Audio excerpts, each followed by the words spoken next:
सिंह पत्रकार इस टाइम दोहरी धर्मशाला में खड़ा हुआ हूं और मैं इन महान संत शिरोमणि से बात करूंगा।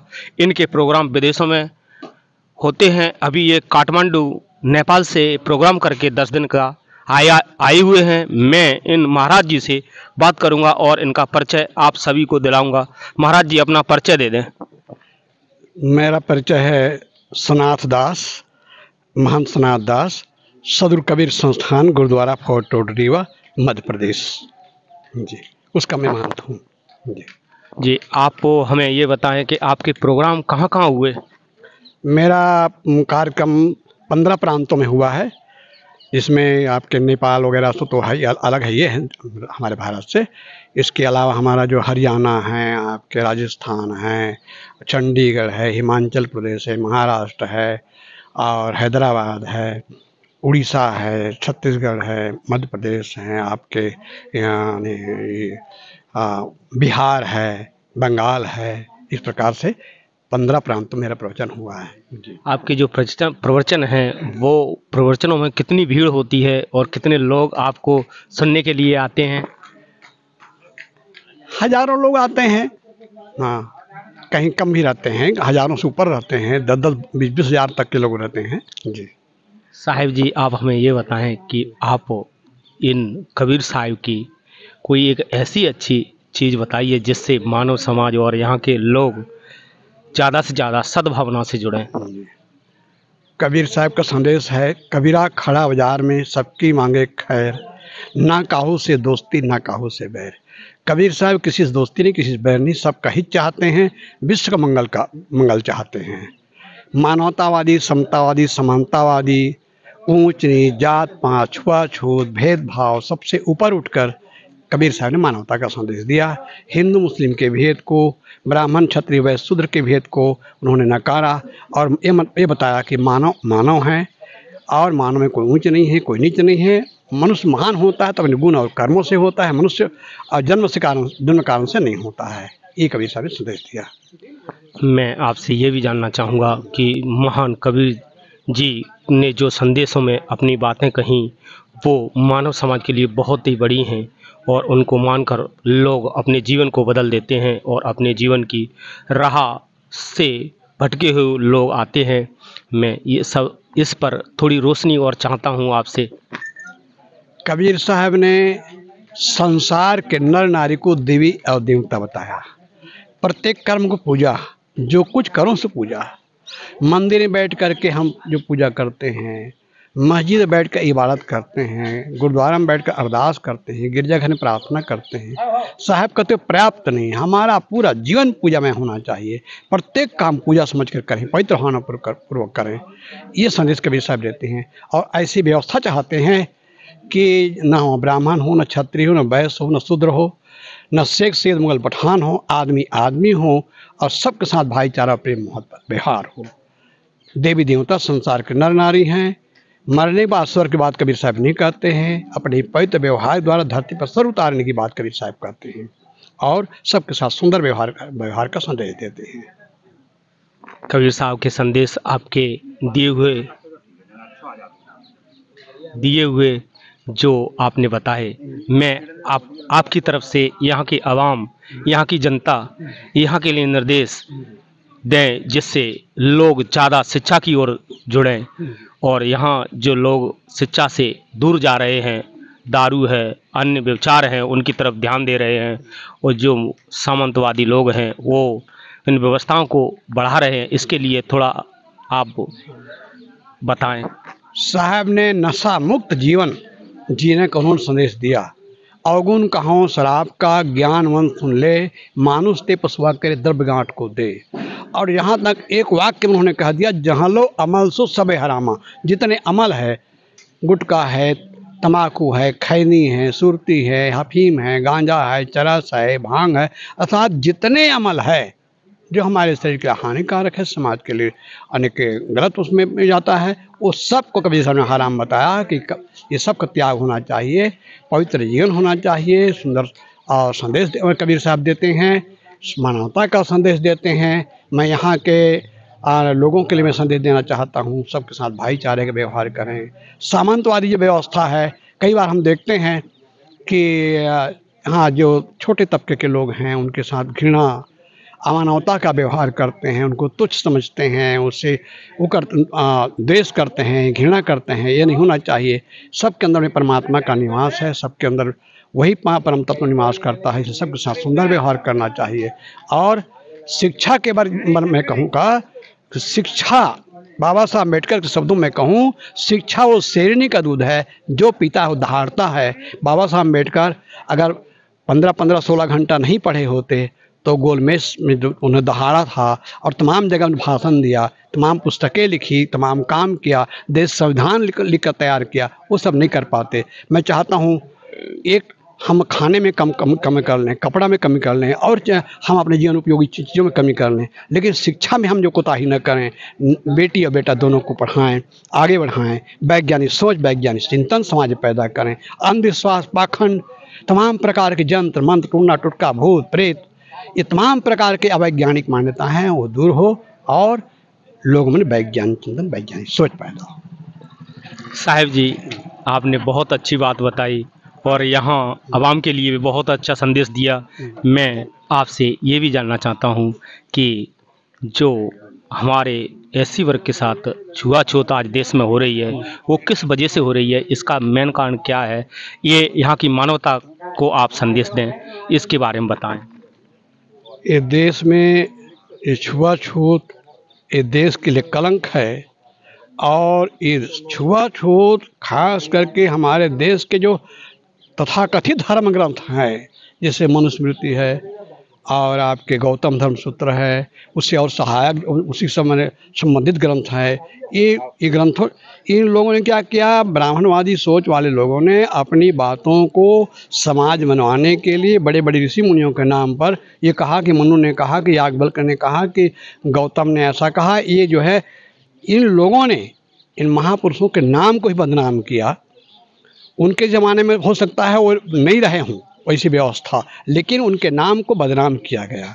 और ये जो तमाम पुराने के मानवता विरोधी ग्रंथ हैं, पुस्तकें हैं, धर्म ग्रंथ का कहा जाता है, इस पर प्रतिबंध लगाना चाहिए सरकार को, जो इस प्रकार मानवता के खिलाफ जाते हैं, आदमी और आदमी के बीच भेद पैदा करते हैं, छुआछूत को बढ़ावा देते हैं, जात पात को जो प्रश्रय देने वाले जो साहित्य है उस पर सरकार को प्रतिबंध लगाना चाहिए और समाज के जागरूक लोगों को इसमें जो है डट कर काम करना चाहिए। इसमें ये असमानता, ये छुआछूत, ये भेदभाव, इससे आदमी को निजात मिले।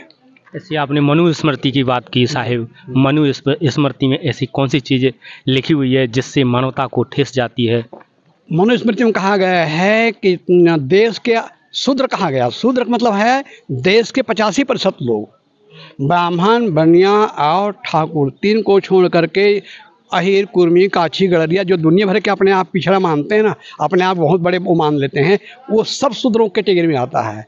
उस सब शूद्रों के लिए मनु कहता है उच्चिष्टन्नम दातव्यम, उनको जूठा भोजन दो, जैसे कुत्ता को दे देते हैं और आने के जानवर को दे देते हैं, जूठा जूठा कुठा सब सड़ा गला सब दे देते हैं। उच्चिष्टन्नम दातव्यम जीर्णान वसनांचा, और मुर्दा के उतारण अपने फटे पुराने चिथड़े उनको पहनने को दो। और इसी प्रकार उनके लिए डनलप की गद्दा नहीं, बढ़िया कपड़ा नहीं, उनके लिए कहा वो पैरा पुआल में सोए।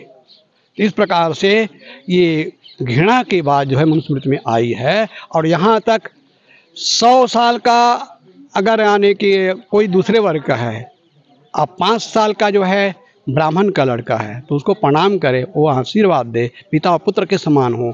न्याय व्यवस्था में भी एक प्रकार के दंड नहीं हैं, उसी दंड के लिए, उसी अपराध के लिए एक को साधारण दंड दिया जाता है और एक को अपनी जान से हाथ धोनी पड़ती है। तो इस प्रकार तमाम प्रकार का असमानता है, जात पात, छुआछूत, वर्ग भेद, सारे सबका जड़ अगर कहा जाए तो मनुस्मृति है।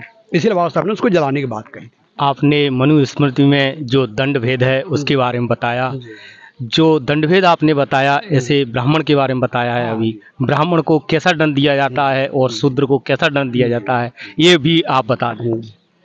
अब इसके लिए मेरी पुस्तक कबीर और रामानंद में मैंने धर्मशास्त्र के इतिहास बहुत विस्तार से उसमें मैंने लिखा है। और इतना ही नहीं, वैदिक काल में भी ऐसे रहे हैं कि देश के जो आदिवासी रहे हैं, मूल निवासी रहे हैं, उनको घृणा सूचक नाम दिया गया, उनको अपमानित किया गया, उनको सताया गया।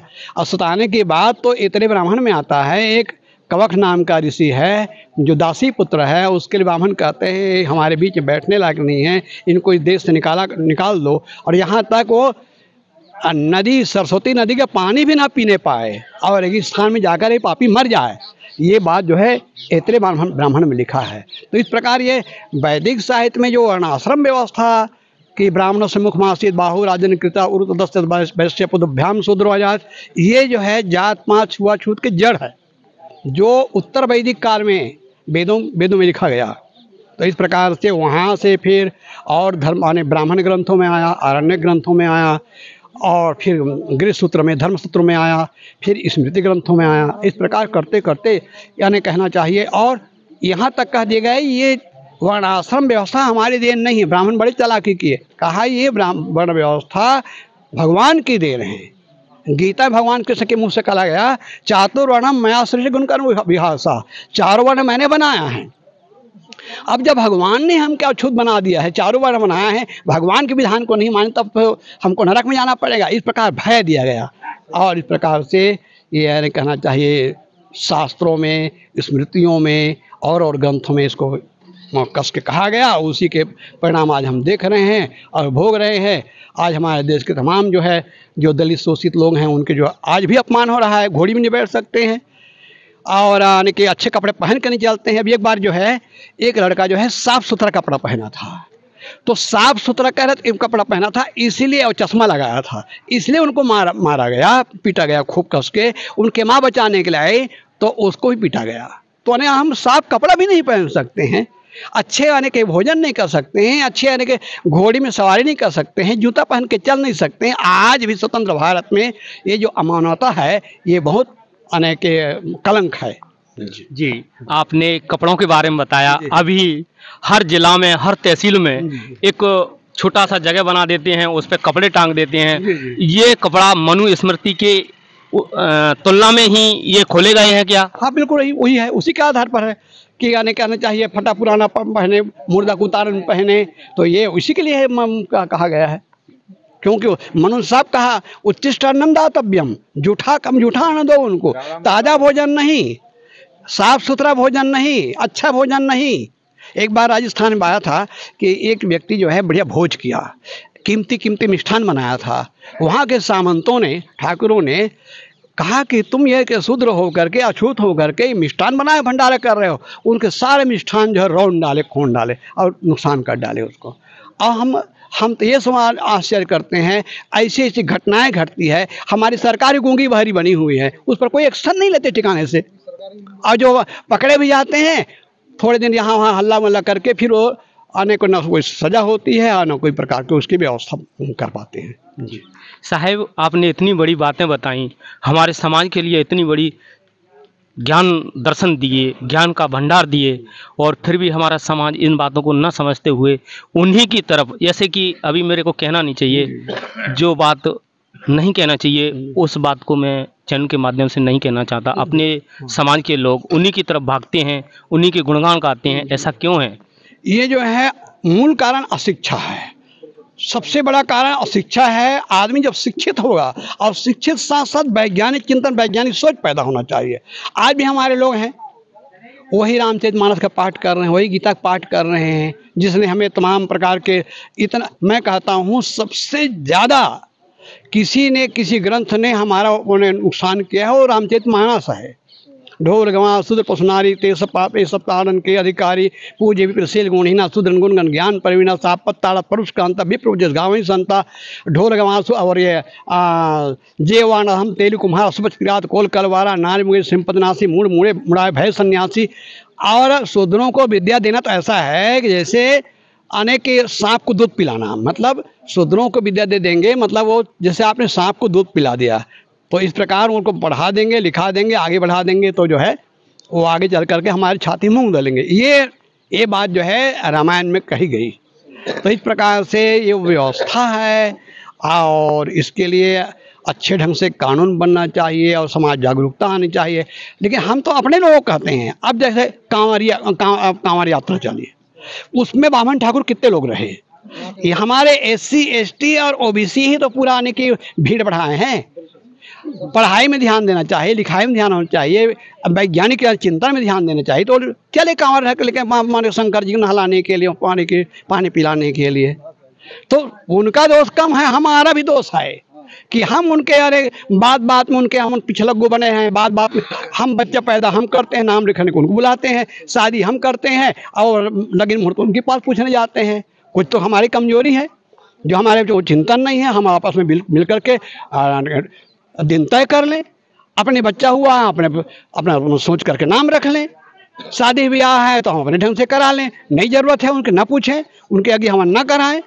भाई हम भी तो आने के हुए हैं, उनके मन पिछलग्गू बने हुए हैं, हमें जागरूक होने की जरूरत है।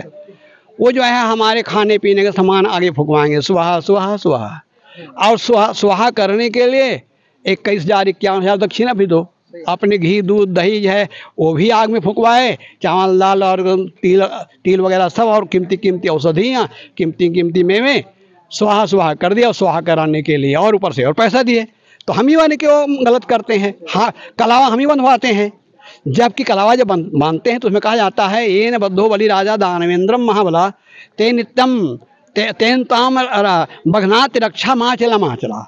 जिस रक्षा सूत्र से मैं देवताओं के राजा, दानवों के राजा बलि को बांधा था, उसी बंधन से तुमको बांध रहा हूँ।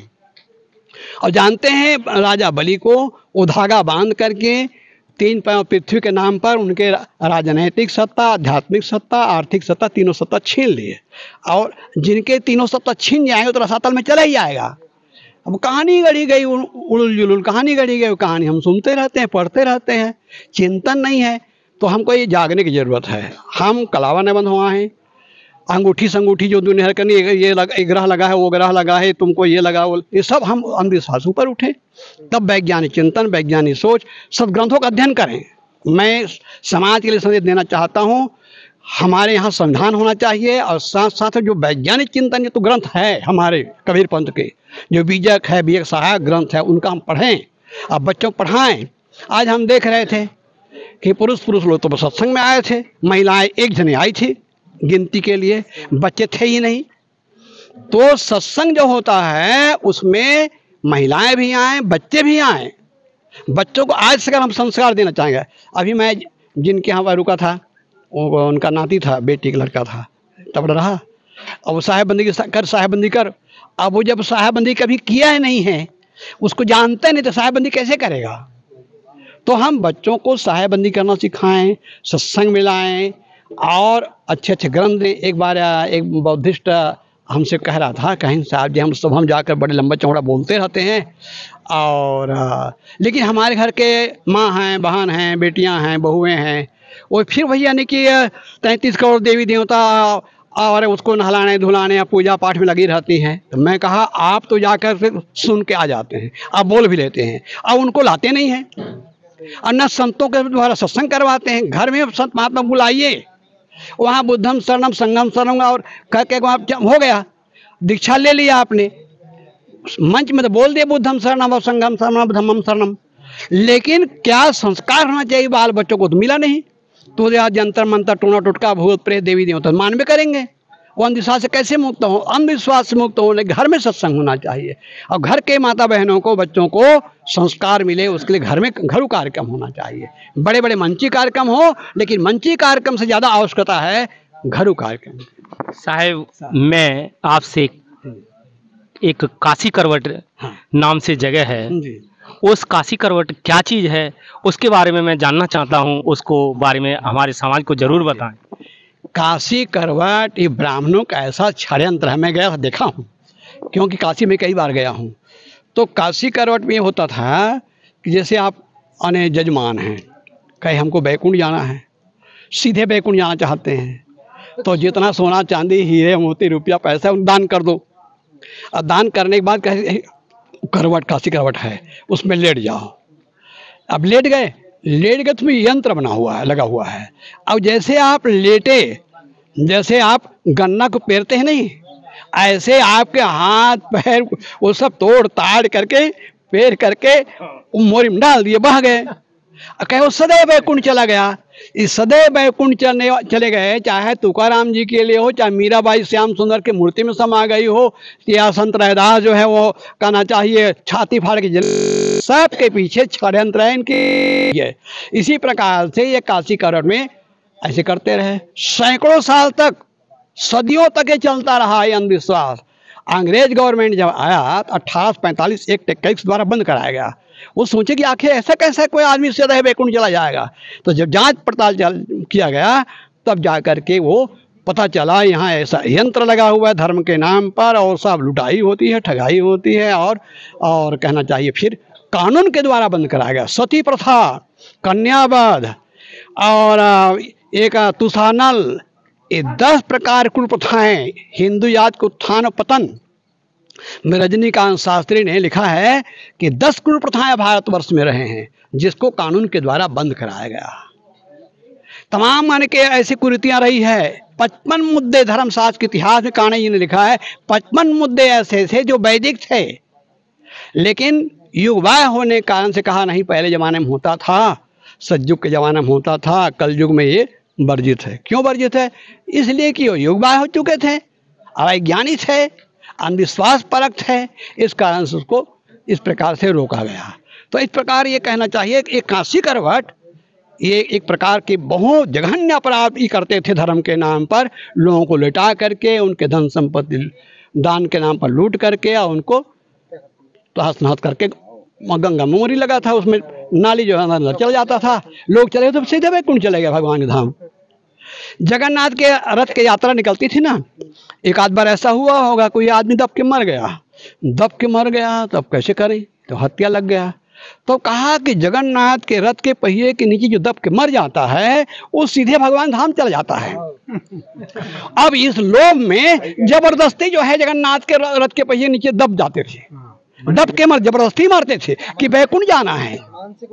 हाँ, ये मानसिक बीमारी। तो इस प्रकार से ये जो है इसको भी कानून के द्वारा बंद कराया गया। सायो, जाते जाते मैं आपसे एक चीज़ और जानना चाहता हूँ। अपने समाज में एक प्रथा थी हंडी और झाड़ू वाली, ये कहावत थी या सच में ही ये थी? सच में थी। फाहियान चीनी यात्री जो आया था 4वीं शताब्दी में, 7वीं शताब्दी में हेनसांग आए। जब फाहियान चीनी यात्री आया था, उन्होंने वो अभिलेख उनका लिखा हुआ है, फाहियान का भारत आप पढ़िए तो फाहियान ने इसको लिखा है कि दक्षिण भारत में ऐसी प्रथा थी कि माने जिसको हम शूद्र कहते हैं, अछूत कहते हैं, उन गले में हंडी बांध दी जाती थी, कमर में झाड़ू बांध दी जाती थी, और थूकने राजना थूके ना, अगर वो थूक दिया है कहीं, खांसी आई, कफ आ गया, थूक दिया, तो अगर किसी सवर्ण के पैर पड़ जाएंगे तो अपवित्र हो जाएंगे, इसलिए गले में एक हंडी या कोई चीज़ बांध लेते थे। और कोई वस्तु ऐसे बजाते चलते जिसमें जान जाए कि कोई अछूत आ रहा है। और भीड़ जो है इस प्रकार तितिर हो जाती थी जैसे कोई सांप चले आए, भीड़ में कोई सांप निकाला है, या कोई दो सांड लड़ते लड़ते चले आए, तो जान बचाने के लिए आदमी छितरा जाते हैं, जैसे काई फट जाती है, इसी प्रकार भीड़ फट जाती थी। अब उसके छाया छूने के लिए माने भारतवर्ष में जाति भेद, आचार्य चतुर्सेन की पुस्तक है, चित्तमोहन सेन की, आचार्य चित्तमोहन सेन की पुस्तक है। उन्होंने दक्षिण भारत का उसमें जिक्र किया है। कुछ जातियां ऐसे होती 200 हाथ के दूरी पर आ जाने पर आदमी बिटल जाता था। 200 हाथ दूरी पर अगर आएंगे तो सामने वाला ब्राह्मण क्षत्रिय जो छुआ जाते थे, फिर उनको बड़ा सही नहाना पड़ता था। कुछ 16 हाथ, कोई 18 हाथ, कोई 20 हाथ, ऐसे ऐसे उसमें बड़ा विवरण दिया है। और कुछ तो ऐसे जातियाँ रही है कि उनके मोहल्ला में अगर कोई ब्राह्मण आ जाए थोड़ी देर के लिए, तो ब्राह्मण आ जाए तो ब्राह्मण मार मार करके मार डालते थे, और उनके निकल जाने के बाद उसके लाश हटा देने के बाद फिर पूरा गांव को जो है गोबर से लिपाई होती थी। कोई कई तो ऐसे होता खुद छू जाने पर अंगुली खून निकाल करके उसको उन्हें पवित्र होते थे। ऐसे ऐसे जात पात छुआछूत, मैंने अपनी पुस्तक कबीर रामानंद में इसका मैंने उदाहरण दिया है कि कैसे कैसे कैसे भारतवर्ष में जाति भेद रहे हैं। इसका मैंने अपनी पुस्तक में, अभी तो मैं एको पुस्तक नहीं लाया, अकेले आया, तो अब पहली बार है कि मैं आने बिना पुस्तक के भी आया हूँ। 6 पुस्तकें मेरी लिखी हुई है। ठीक है साहिब, आपका कोटि कोटि धन्यवाद जो हमारे भोले भाले समाज को आपने इतनी बड़ी बातें बताई, इतनी बड़ा मार्गदर्शन दिए। इसके लिए हमारा समाज, हम आपके जीवन पर्यंत, हमारी आने वाली पीढ़ी सदैव आपकी आभारी रहेगी। आप मुझे थोड़ा सा और बताएं। मैं एक चीज़ और जानना चाहता हूं, ये हमारे समाज में छुआछूत, हमको अछूत माना जाता है हमारे समाज को, ये छुआछूत कैसे बंद हो, इसके लिए कोई शब्द बोलें जिससे ये मानवता में आ जाए और हमारे साथ जो भेदभाव आज भी हो रहा है वो मानवता के साथ न हो। अब इसके लिए पहली बात है हम शिक्षित बने और जागरूक बने, और अगर कहीं हमारा ऐसा अपमान होता है वहाँ हम जाना छोड़ दें, उनका निमंत्रण अस्वीकार कर दें, और इस प्रकार जहाँ बातें आती हैं हम उसको आने तिरस्कार करें, है ना। और साथ साथ जो है हम जागरूक बने, और हम ही को उसके लिए पहल करना पड़ेगा।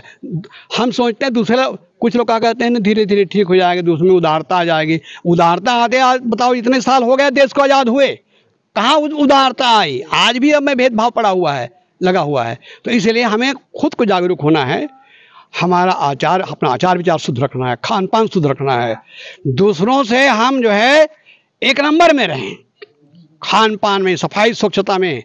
अभी एक बार की बात बताऊं आपको, मैं आ रहा था बस से, तो एक पंडित जी छत्तीसगढ़ से आ रहे थे, तो बस में हम दोनों यात्रा कर रहे थे। तो मैंने पूछा, पंडित जी कहाँ से आ रहे हैं? कहा छत्तीसगढ़ से। मुझे पूछे आप क्या किस पंथ? मैंने कहा साहब कई पंथ के हूँ। तो पंडित जी ने कहा, साहब जी आपके कई पंथी भक्तों को मैंने देखा है, हम कहलाने के ब्राह्मण कहलाते हैं, लेकिन आपके भक्तों के पाँव के धोवन नहीं है। इतनी सफाई स्वच्छता, इतना आचार विचार, घर द्वार, कपड़ा लत्ता साफ सुथरा, और शिक्षा क्षेत्र में आगे। छत्तीसगढ़ देखें कितने मंत्री और विधायक सांसद हैं, और कई पंथ के बड़े बड़े मठ हैं। तो ये हमें वो एक कहना चाहिए, जो हमारा विरोधी वो प्रशंसा कर रहा था, तो हम चाहते हैं कि हम इतना आगे बढ़ें शिक्षा के क्षेत्र में, स्वच्छता के क्षेत्र में, खान पान के क्षेत्र में, कि दूसरों को भी कहना पड़े कि भैया हमसे बहुत आगे बढ़ गए हैं। इसके हमको खुद पहल करना पड़ेगा। ठीक, थैंक यू, धन्यवाद। साहेब ने अपना जो प्रवचन दिए, जो हमारे समाज को बताया, वो बहुत ही बड़ी बात बता दी। इस बात बताने के लिए साहिब का मैं कोटि कोटि नमन करता हूँ, और अपने पूरे समाज, पूरा जो ST SC OBC है उनकी तरफ से समाज को कोटि कोटि नमन।